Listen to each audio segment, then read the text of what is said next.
I'm Logan, 28 years old, standing a little over 6 feet tall, with a lean build and messy brown hair that's seen better days. I work in logistics, a steady, honest job, but nothing my family ever really respected.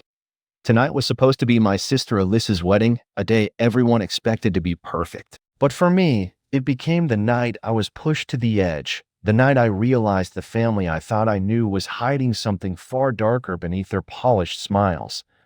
What unfolded changed everything for me and for them. If you want to hear how I went from being invisible to shaking the foundation of everything they believed, stick around. And if this story pulls you in, please hit like, subscribe, and drop a comment telling me what caught you off guard and where you're watching from. Your support means the world as I share the truth behind the facade. I arrived at the wedding and noticed there was no assigned seat for me. My name wasn't even on the table chart. My dad glanced at me and scoffed. Wearing that cheap rental suit? Trying to embarrass the family again? The words hit like a slap, not because of their volume, but the ease with which he tossed them out like trash. I stood frozen for a moment, trying to process the subtle humiliation that coated every syllable. It wasn't just the insult, it was the certainty with which he said it, like he truly believed I had no place here, like it was a mistake I'd even shown up. I clenched my jaw and forced a half smile, muttering, "Nice to see you too, Dad." But he had already turned away, patting another guest on the back and laughing like I'd never spoken. The wedding was being held at Sonoma Valley Vineyards, a venue straight out of a bridal magazine. Tall oak trees strung with fairy lights, rows of white chairs facing a floral arch, and the scent of roses and aged wine drifting through the late afternoon air. It was exactly the kind of place my family loved. Elegant, expensive, and curated for Instagram likes. I walked toward the main reception area, hoping against hope that maybe I'd been seated at a distant table by mistake, maybe the intern in charge of name cards had messed up. But when I reached the hostess, a young woman in a black dress with a clipboard and earpiece, she barely looked at me before saying, "And you are?" "Logan Taylor, brother of the bride." I emphasized it, hoping it would carry some weight. Her eyes flicked to her chart, lips pursing as she scanned the list. "I'm sorry. I don't see your name listed at the family tables, but there's a seat at table 19. It's near the rear courtyard." Rear courtyard, as in next to the outdoor bathrooms and a makeshift kiddie corner. I nodded stiffly, took the card she handed me, and walked toward my assigned place like a soldier on his way to a battlefield.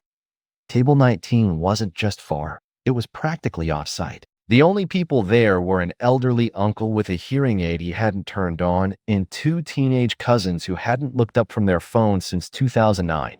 No drinks, no polite conversation, just silence and the distant laughter of people who mattered. I sat, adjusted my tie, and glanced at the head table. There she was, my sister Alyssa, glowing in her designer gown, surrounded by bridesmaids in matching mauve dresses, a beaming groom at her side. She looked beautiful, untouchable, and happy. I wanted to be happy for her. I really did.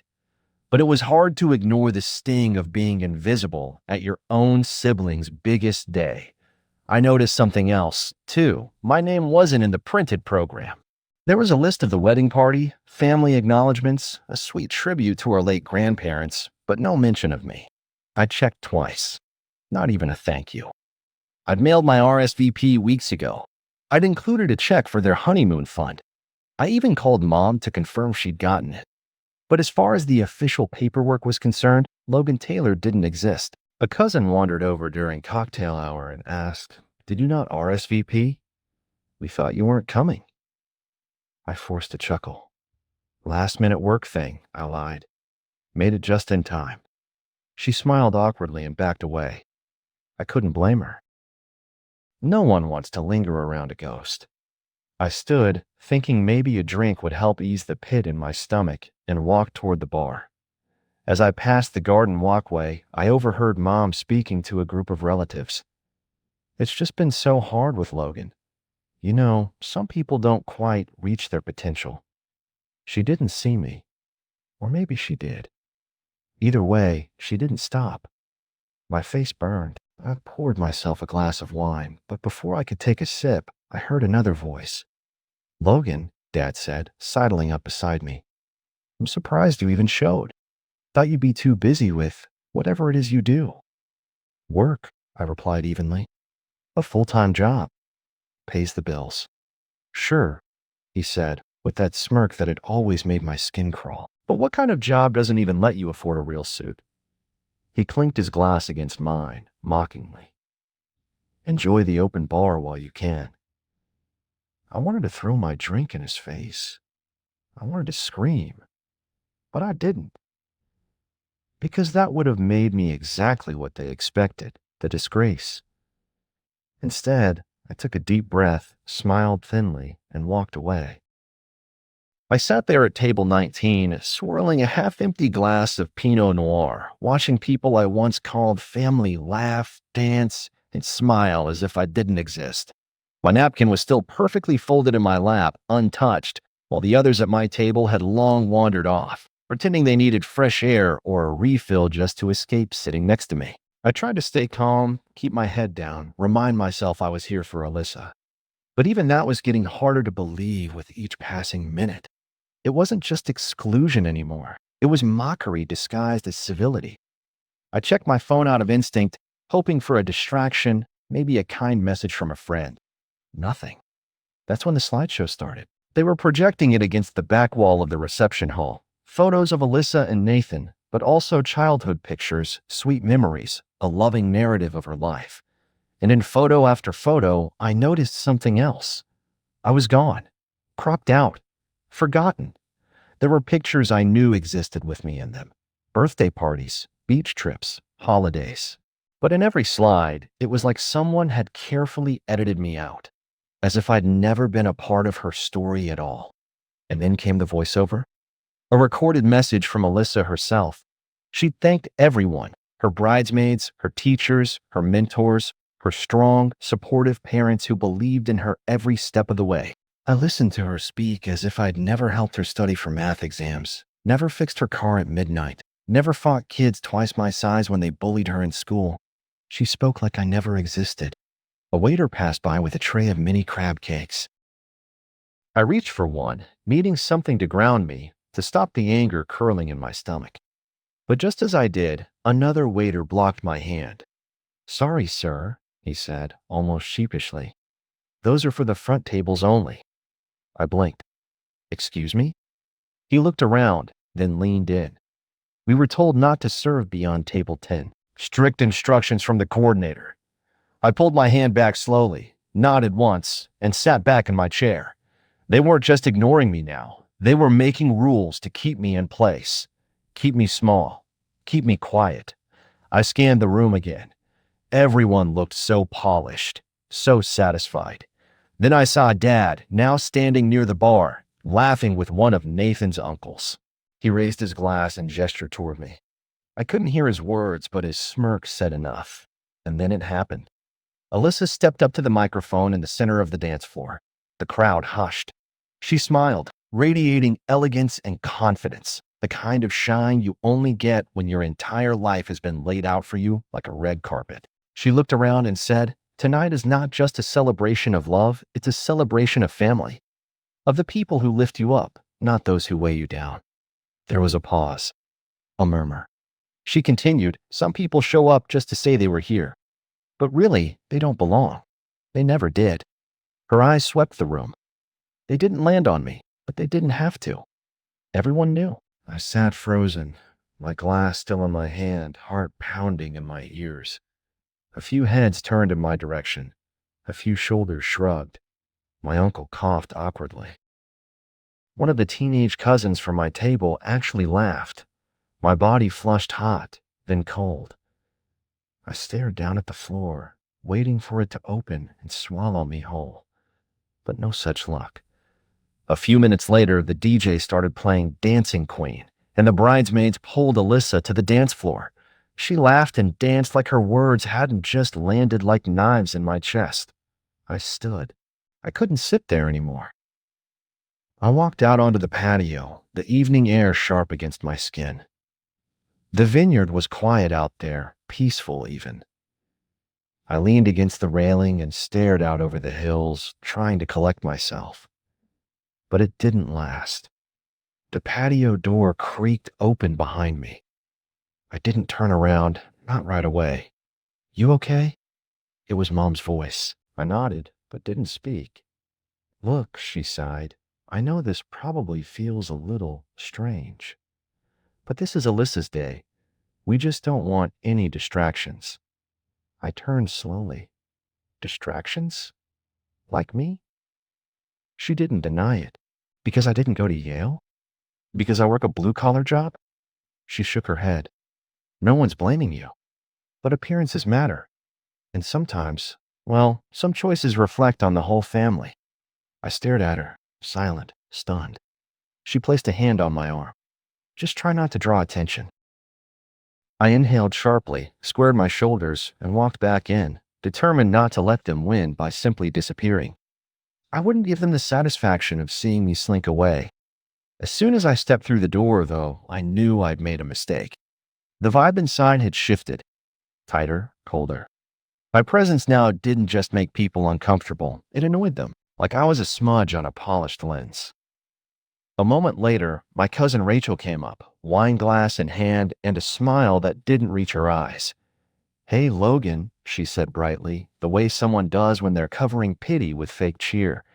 I think there's a group photo happening soon. Bride's family only, though. I nodded, understanding exactly what she was telling me. Don't try to stand in the shot. Don't make it awkward. Just stay out of the frame, like always. I offered a smile, thin and rehearsed. Of course. Wouldn't want to ruin the symmetry. She blinked at my sarcasm, then patted my arm and walked off like she hadn't just pressed another thumb against the bruise. I turned to grab a drink, anything to distract me, when I overheard my father's voice once again. He was near the bar, speaking to one of Nathan's business partners. Logan? Yeah, that's the other one, he said with a wave of his hand, like he was referencing a side character in a show no one watches. He's just not really aligned with where the family's headed. The man chuckled politely, and Dad added, tried the warehouse route. Can't fault the kid for trying. But he's not exactly legacy material, you know? Legacy material. Like I was defective. Like the blood in my veins didn't match theirs anymore. I swallowed the bile in my throat and poured myself a glass of sparkling water. That was when Mom joined them, slipping into the conversation with ease, already mid-laugh about something I was sure wasn't funny. Honestly, we don't even talk about Logan much anymore, she said, taking a sip of her Chardonnay. It's better for everyone if we keep things focused on the positive. I didn't know what stung more, the casual dismissal or how natural it was for her to say it. It was like she'd rehearsed the line. I turned away, heart hammering. The walls felt closer now, the chandelier light somehow harsher. I drifted back to table 19, hoping to collect my thoughts, maybe breathe before I lost it completely. But even there, I couldn't find peace. My chair had been moved. Someone had taken my spot. A waiter saw me hesitating and shrugged. They asked for an extra chair over at table 7, he said, gesturing vaguely. Didn't think this one was being used. I didn't respond. I just nodded and walked away, nowhere really to go. I stopped near the dance floor, trying to find a place where I could stand and not be in anyone's way. That's when Alyssa passed by, bouquet in hand, laughing with her maid of honor. She spotted me, hesitated for a beat, then leaned in close enough for only me to hear. Logan, can you maybe not hang around the dance floor? It's kind of a spotlight zone. Her voice wasn't harsh. It was gentle, like she was trying to save face, but that almost made it worse. I stared at her. She gave a quick nod. Tonight's about energy. I don't want any tension. She smiled again like that would soften the blow. I didn't move. I couldn't. But she was already gone, whisked away by the beat of the music and the cheer of her friends. As I stood there, still in shock, a kid ran by and nearly knocked into me, followed by his mother, who shot me a glare. Maybe don't stand in the middle of everything, she said, dragging her son away without waiting for a reply. That was it. That was the exact moment I realized they weren't just ignoring me. They were actively rewriting who I was. I wasn't Logan, the big brother who once stayed up all night with Alyssa after her first heartbreak. Or the guy who lent Dad $2,000 when the stock market crashed and he wouldn't admit he was broke. No, I was just an inconvenience now, a footnote, a forgotten variable in their perfect equation. I walked outside again, but not to escape. But I couldn't leave. Not yet. Not before I saw this through. Not before I showed them I wasn't just the ghost at the party. I stepped back into the reception tent and made my way toward the open bar. The air inside felt hotter now, the space more crowded, the lights too bright. I grabbed a glass of club soda to keep my hands busy and glanced toward the head table, where Alyssa and Nathan sat like royalty beneath a canopy of fairy lights. My father stood beside them, giving handshakes and shoulder pats like a senator on election night. Then someone tapped a spoon against a wine glass, the sound cutting through the noise like a bell calling everyone to attention. It was time for the toasts. The maid of honor went first, delivering a sweet speech filled with inside jokes and emotional moments that drew a few tears. Then came Nathan's best man, cracking jokes that only half the room understood but still drew laughter out of politeness. Then Dad stood up, holding his champagne flute with that smug confidence he wore like cologne. "Ladies and gentlemen," he began, his voice smooth and practiced, "tonight we're not just celebrating a marriage, we're celebrating excellence." He paused for affect, letting the audience murmur their agreement. Alyssa has always been driven, focused, and frankly, a joy to raise. She's never let us down. And now she's married a man who matches her in class, ambition, and integrity. He glanced at Nathan, who nodded with a tight smile.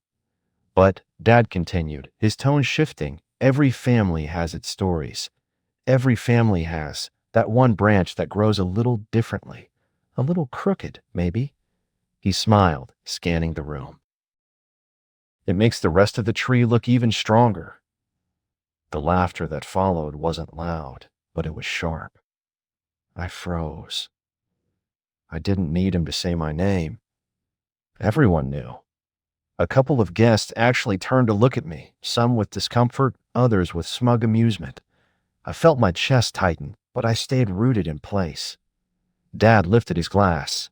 "To Alyssa and Nathan, may your family tree grow tall and straight." They all raised their glasses. I didn't. I stared at mine, wishing I could crush it in my hand without causing a scene. Then he sat back down like he hadn't just delivered a roast disguised as a toast. I turned toward the exit, my pulse thudding hard, but before I could move, another voice called out, "Uncle Ron." Loud, tipsy, and always too honest, he stood near table 5 with a martini in hand. "Hey, Logan," he shouted, clearly thinking he was being playful. "You taking notes? Maybe you'll get it right on your second wedding invite, huh?" The room tittered with laughter. I forced a dry smile, nodding once, then turned away. But the hits kept coming. As I tried to retreat to a quieter corner, one of Nathan's cousins stepped into my path. He was about my age, well-dressed and clearly drunk enough to speak freely. "Dude, what's it like being the black sheep?" he asked with a grin. "Must be wild watching your sister get married while you're stuck. What, doing deliveries or something?" He laughed like it was clever. "At least the food's good, right?" I didn't answer. I pushed past him, heading toward the far side of the tent, but I wasn't quick enough. Mom intercepted me. "Logan," she said, voice tight and smile tight, "please don't cause a scene." I looked at her, incredulous. "I haven't said a word." "Exactly," she said, glancing around, "but your face is tense. People notice that sort of thing. Just try to relax. Smile. Be pleasant." At the far edge of the tent, I leaned against a pillar, trying to breathe through the anger.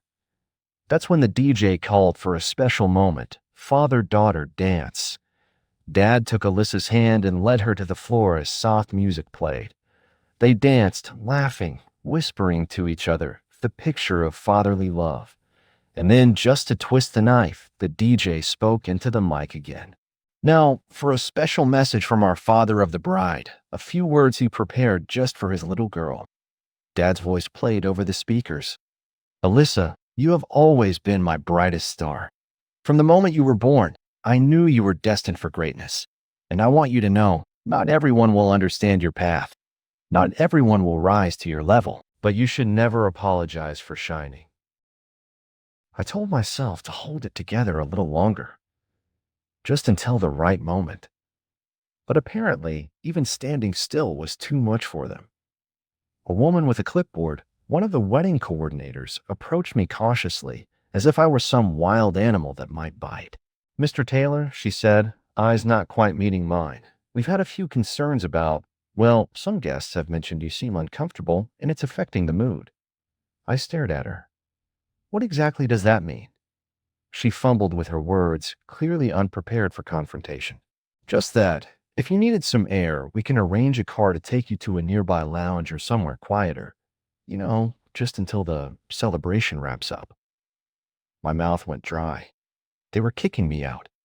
Not because I did anything, but because my existence made them squirm. "Let me guess," I said coldly. "This request come from the bride's side?" Her eyes darted, confirming what I already knew. I let out a bitter laugh. "Tell them I'm fine right where I am." Her professional smile faltered. She nodded quickly and scurried away, leaving me there with a fresh wave of humiliation washing over me. Before I could even process it, my father materialized beside me, his voice low and sharp. "You really don't know when to quit, do you?" I turned toward him slowly. "Quit what? Breathing? Existing? Sorry to ruin your precious optics. Sorry to ruin your precious optics." He stepped closer, the smell of scotch heavy on his breath. "This night is about Alyssa, and every second you stand here sulking, you poison the room. People notice. You don't belong in this world, Logan. You never did." His words hit harder than any shove, but I stood firm. "Then why invite me?" I asked. "You think I wanted to be here? You think I don't know what this is?" He scoffed. "You were invited out of courtesy. Your sister insisted. But I wonder this would happen, that you'd make it about yourself." "I've done nothing," I snapped. "I've been quiet. I've smiled. I've taken your insults. And still, it's not enough for you. You want me gone? Fine." I started to walk away, toward the exit, chest tight and heart pounding. But then I heard it. A voice I hadn't expected, my niece, Ella. "Uncle Logan," she called, rushing over in her flower girl dress, face glowing. "Dance with me." She grabbed my hand without hesitation, smiling up at me with those innocent eyes, completely unaware of the tension that buzzed in the air like static. And for a moment, I forgot everything. I smiled genuinely and let her lead me onto the edge of the dance floor. We twirled clumsily, laughing at her silly moves, my heart softening. It was the first real human connection I'd felt all evening, but the warmth didn't last. Out of the corner of my eye, I saw Mom marching toward us like a storm cloud. She reached us in seconds, voice tight and sugary. "Sweetheart," she said to Ella, "why don't you find your cousin Lily to dance with? Uncle Logan's very tired." Ella pouted but obeyed, skipping off without protest. Then Mom turned to me, her expression hard. "What did I say?" she hissed. "You can't just insert yourself like that." "She asked me," I said, stunned. "She wanted to dance." "And you should have declined," she snapped. "This isn't about you. Your presence makes people uncomfortable." "What people?" I demanded, my voice rising. "The ones who don't want to be reminded of how fake this entire thing is?" "Lower your voice," she warned. "I am begging you, don't ruin this night." "Too late," I said, stepping back. "It was ruined the second I walked in." Before she could respond, Dad joined her, flanked by two security staff from the venue. Their eyes locked on me like I was some unruly guest who had crashed the wedding. "We need you to leave," Dad said flatly. "Now." "You're kicking me out of my sister's wedding?" I asked, incredulous. "No," he said. "We're preserving what's left of it." One of the security men spoke up. "We'll escort you to your car, sir." I looked between them, my hands trembling, not from fear, but fury. "I didn't come here to cause trouble," I said, staring directly at my father. "I came here because I thought I still mattered. But you've made it very clear. I'm just a stain on your little fantasy." "Exactly," he replied without flinching. So do the right thing. Leave before you embarrass yourself further. I looked at Alyssa then, who had turned toward the commotion, confusion on her face.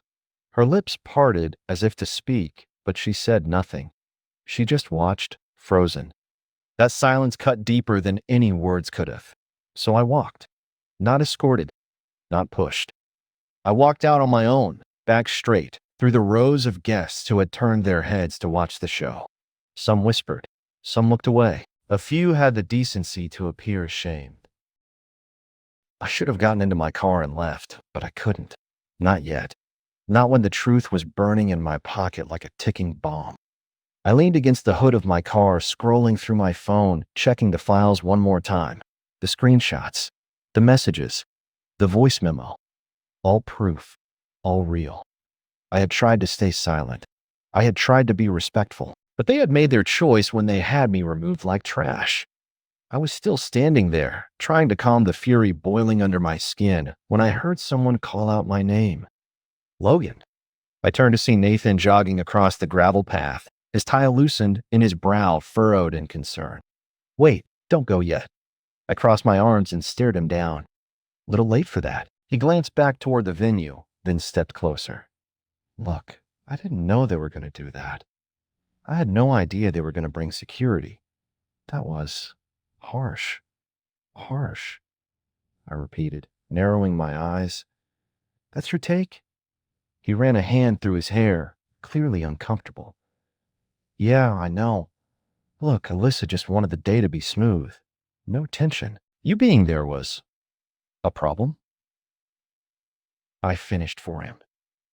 You gonna say it too? Go ahead. I know this now what I mean. I know this night what I mean. I know this night was important for her. For the family. Maybe your situation just made things complicated. I took a step forward, the fire in my chest now a full blaze. What situation? That I work an honest job? That I don't fit into your little circle of finance bros and family funds? Let me tell you something, Nathan. I might not wear a $5,000 watch or have a yacht club membership, but at least I don't pretend to be something I'm not. His expression darkened slightly. What's that supposed to mean? I pulled out my phone, held it up like a weapon. You really want to do this here? I asked. Because I've got receipts. You remember the parking lot 2 weeks ago? When you begged me not to tell Alyssa? When you said you were trying to clean things up before the wedding? He blanched, his jaw tightening. That's private.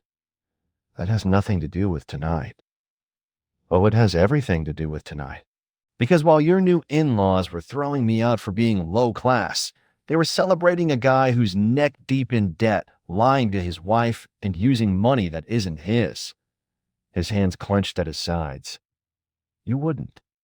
Try me, I said. You think I kept quiet all this time because I was afraid? No, I did it for Alyssa. I did it because I thought maybe you were trying to fix things. But now, I shook my head. You let them treat me like garbage. You let them humiliate me. So now I'm done protecting you. Just then, the door to the venue swung open. Alyssa stepped out, heels clicking against the pavement, her face tight with confusion. What's going on? She asked, looking between us. Nathan turned toward her, panic flashing across his face. It's nothing, he said quickly. Just talking. But I didn't let him spin it. Not this time. Ask him about the $100,000, I said, voice calm but firm. Ask him who bailed him out of a lawsuit 3 months ago. Ask him whose money helped pay for this wedding. Her eyes widened as she looked at Nathan. What's he talking about? Nathan stammered. It's not what it sounds like. I just needed a little help, okay? A short-term loan. That you haven't repaid, I added. That you begged me not to tell anyone about because it would ruin everything. Alyssa stepped back as if she'd been struck. Nathan, is this true? He didn't answer, not directly. He just rubbed his temples and muttered, I was going to fix it. I was handling it. By hiding it from your wife? I asked. Real classy. Her eyes filled with tears, and for the first time all night, I didn't feel powerless. I didn't feel invisible. I felt like someone who had been pushed too far and had finally pushed back. "You need to go," Nathan said to me, his voice low, angry. "No," Alyssa said suddenly, turning to him. "He stays. You go." The silence that followed was heavy. Nathan stared at her like she'd spoken in a foreign language. "What?" "You lied to me," she said, voice shaking. "You let them treat my brother like dirt while you smiled and posed and acted like everything was perfect. You humiliated him, and you're the one who's been hiding something this whole time?" He stepped forward, but she backed away. "Go back inside. I need to think." And with that, she turned to me. "Come on, we're going to talk." I followed her to a bench under a tree, the fairy lights above us twinkling like stars that had just shifted into alignment. For the first time tonight, I sat without shame, without fear. As I sat there, the adrenaline slowly draining from my body, I realized the real weight I'd been carrying all night wasn't just Nathan's secret. It was mine. The part of my life I had deliberately kept quiet, out of fear that it would be twisted or dismissed like everything else. My parents had always dismissed my career as a phase, as if what I did wasn't respectable simply because it didn't come with an office or a title they could brag about. They told relatives I worked odd jobs, conveniently ignoring that I had built something from the ground up. But now, with the family's perfect mask slipping and my sister finally seeing through the illusion, I knew it was time to reclaim the part of myself they had spent years mocking. And I wasn't going to whisper it quietly in a corner. I was going to say it out loud, with witnesses. The opportunity came faster than I expected. Not 10 minutes later, I saw Alyssa re-enter the reception hall. The music had stopped, and she stood at the microphone, her voice clear but firm as she told the DJ to lower the volume. Guests looked around, confused, whispering. I stood just outside the entrance, close enough to hear, not quite ready to step into the spotlight, but knowing it was coming. "Everyone," Alyssa said, her voice steady despite the tremble I could see in her fingers gripping the mic. "I know this isn't how weddings usually go, but I need to say something. Tonight was supposed to be about love, about family. But something happened that made me realize we've all been pretending a little too hard." I could see my mother stiffen at table one, her wine glass halfway to her lips. My father leaned forward, his jaw tightening. "Some of you know my brother Logan," Alyssa continued. "Or maybe you think you do. Maybe you believe the version of him that's been passed around at family dinners, lazy, aimless, irresponsible. But I just found out something tonight that changed how I see everything. And I think it's time we all know the truth." That was my cue. I stepped inside. The room hushed as I walked slowly down the side aisle, every eye turning to follow me. I could feel their stares, some curious, some judgmental, others openly annoyed that their fairy tale evening had taken a turn. I stopped next to Alyssa, who handed me the mic without hesitation. I turned to face the crowd, my heart pounding, but my voice steady. "My name is Logan Taylor. I'm Alyssa's older brother. And no, I didn't go to Yale. I didn't become a lawyer or a surgeon. But I did start my own company 5 years ago, a logistics firm. We handle warehouse distribution, international shipping contracts, the kind of work most people never think about but depend on every day. Last year, we crossed 8 figures in revenue. This year, we're on track to double that. I employ over 40 people, full-time, with benefits. And when COVID hit, we didn't lay off a single one." I paused. A murmur went through the crowd. My father's expression faltered. My mother looked like she'd swallowed something sour. "I've never brought it up," I continued, "because I knew what this family thinks success is supposed to look like. I knew the rules. I didn't wear the right clothes. I didn't live in the right zip code. So no matter what I built, it didn't count. I was never good enough.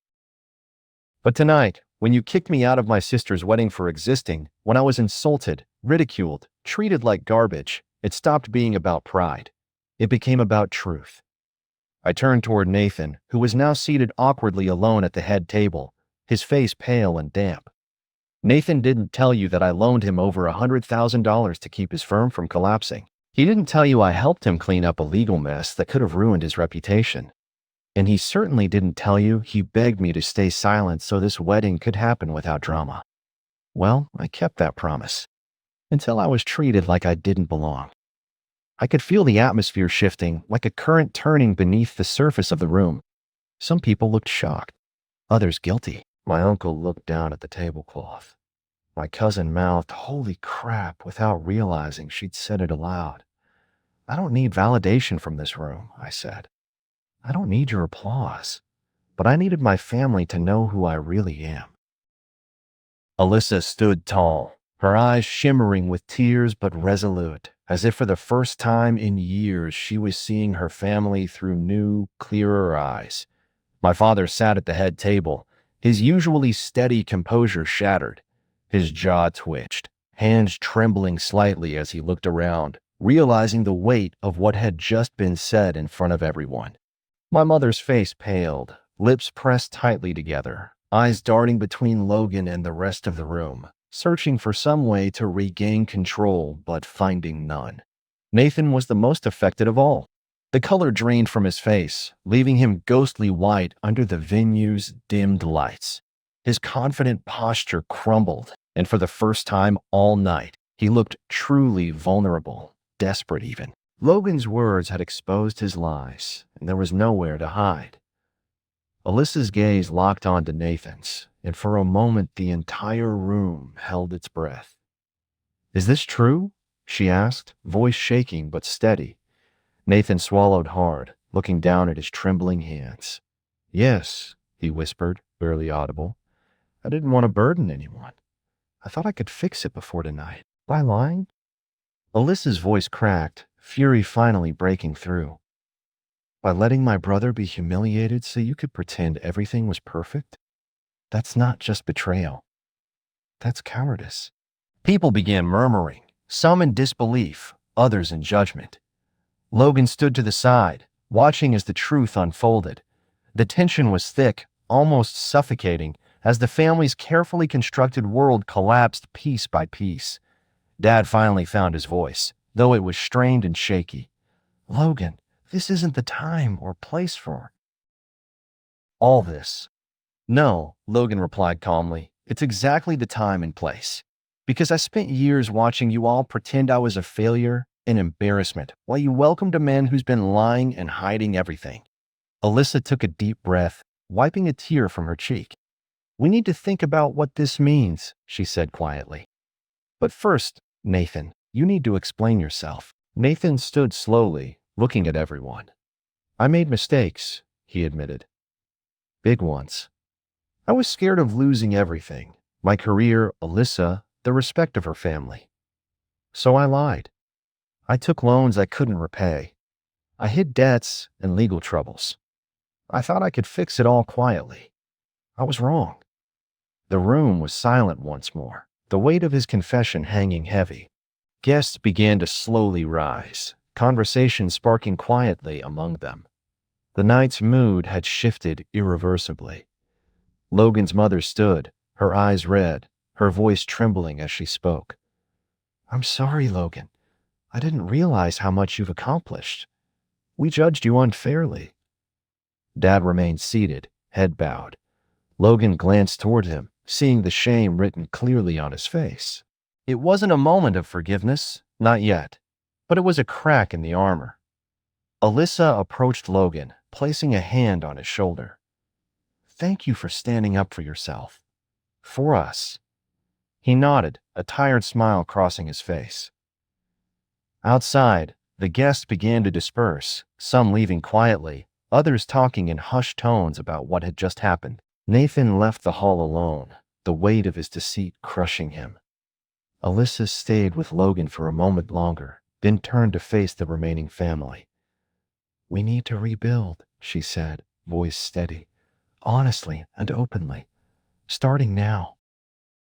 The guests, once dressed in their finest and buzzing with excitement, now left quietly, some in hushed conversations, others with looks of sympathy or disbelief. Logan stood near the exit, watching faces that had been warm earlier turn cold or turn away as if unable to reconcile the perfect image they'd bought with the chaotic truth they'd witnessed. Inside, the atmosphere had shifted from celebration to quiet chaos. My father, who had once stood tall and proud, was now slumped over the edge of the head table, his face pale, eyes hollow. For a man who had thrived on control and appearances, losing the carefully curated image was like losing a limb. My mother paced nervously near the bar, whispering to close friends, her hands trembling as she held a glass of wine. The realization that Logan's success and the groom's deceit had been hidden from her seemed to weigh heavily. Alyssa, though shaken, had found a strength she hadn't shown all night. She spoke in low, firm tones with close family members, her gaze occasionally meeting Logan's across the room with a mix of gratitude and resolve. Nathan was nowhere to be found. After his public admission and the confrontation, he had disappeared, leaving a void that no amount of charm could fill. The wedding party was a shadow of what it had been just hours before. The once vibrant dance floor was now empty, the speakers playing soft instrumental music that no one danced to. Conversations were subdued, punctuated by nervous laughter or uncomfortable silences. Logan felt a mixture of relief and heaviness. Relief because the truth was finally out, heaviness because the damage was real and would take time to heal. The guests who stayed behind approached Logan cautiously. Old family friends who had once looked past his failures now offered quiet apologies, some even extending invitations to reconnect. A cousin pulled him aside to say, "I'm sorry, Logan. I never realized what you were doing. You've worked so hard." These moments, small but sincere, were the first cracks in the long wall of rejection. Outside, the wind had picked up, rustling the leaves and carrying away the last remnants of the night's celebration. Logan stood beneath the vineyard's archway, watching as a few stragglers climbed into their cars and drove away. His phone buzzed with messages, some from friends expressing support, others from distant relatives, but most were silent or unanswered. He knew the hardest part was yet to come, facing the family's internal fallout. Over the next few days, Logan's parents retreated into themselves. His mother avoided phone calls, her usual poise replaced by tearful confessions to a close friend. His father, stubborn as ever, refused to answer calls from Logan or Alyssa, burying himself in work and old habits. Alyssa, caught between loyalty and shock, struggled to process everything. She reached out to Logan multiple times, seeking advice and comfort, wanting to mend the fractures that years of deception and silence had created. Nathan's reputation crumbled swiftly in their social circles. Former business partners distanced themselves, legal inquiries surfaced, and whispers of financial ruin followed him wherever he went. The lavish wedding that was meant to cement a new chapter instead marked the unraveling of a lie that had held too long. For Logan, the consequences were bittersweet. He had finally reclaimed his voice, earned respect, and revealed truths that could no longer be ignored. But the cost was high. Relationships were strained, and the family he'd once hoped to belong to seemed more fractured than ever. Yet beneath the pain, a quiet hope lingered, the hope that by tearing down the falsehoods, they might rebuild something stronger and more authentic. In the days and weeks that followed the wedding, everything felt different. The wounds were fresh, the conversations awkward, but beneath all the discomfort was a subtle shift, something no one could ignore anymore. Logan, once dismissed as the family's disgrace, was now the man who had spoken truth to power and shattered a fragile facade. Slowly but surely, the people around him began to see him in a new light. Friends who had only known the family's version of events reached out with apologies and offers of support. Former colleagues sent messages of admiration for the way he had handled himself.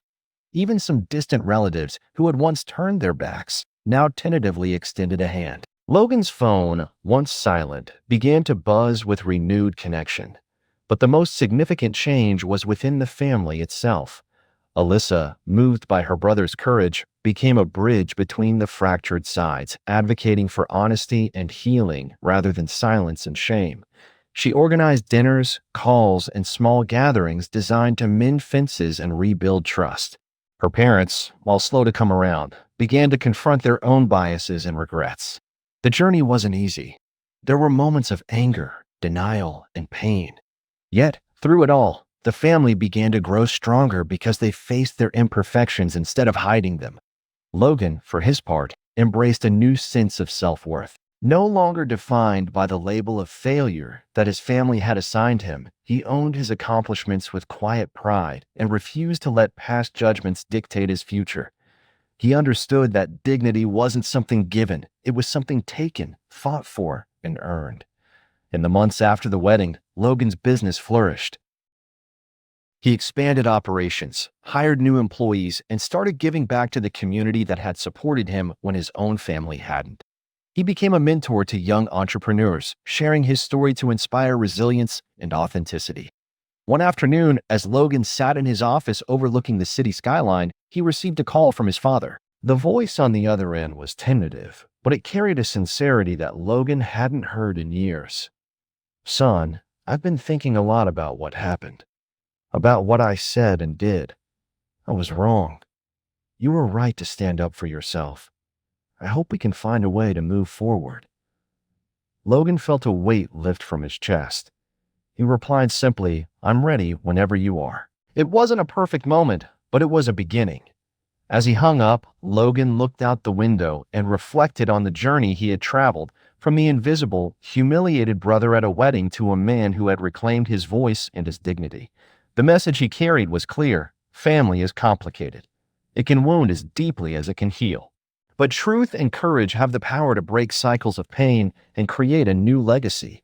Logan's story wasn't just about one night, one wedding, or one betrayal. It was about the strength it takes to face rejection, the bravery to speak out, and the hope that even broken families can find their way back to each other. And as the sun set behind the city, casting golden light across the horizon, Logan knew that no matter what came next, he had already won the most important battle. He had found himself. The end. If you made it all the way through this story, thank you for sticking with me. If you found it powerful or relatable, please hit that like button and consider subscribing for more stories like this. Your support really means a lot. I'd love to hear what you think about the plot. Did it surprise you? Was there a moment that hit you the hardest? Also, where are you watching from? Drop a comment below and let's connect. I read every single one. Sharing your thoughts helps me tell better stories and makes this community stronger. Thanks again for being here.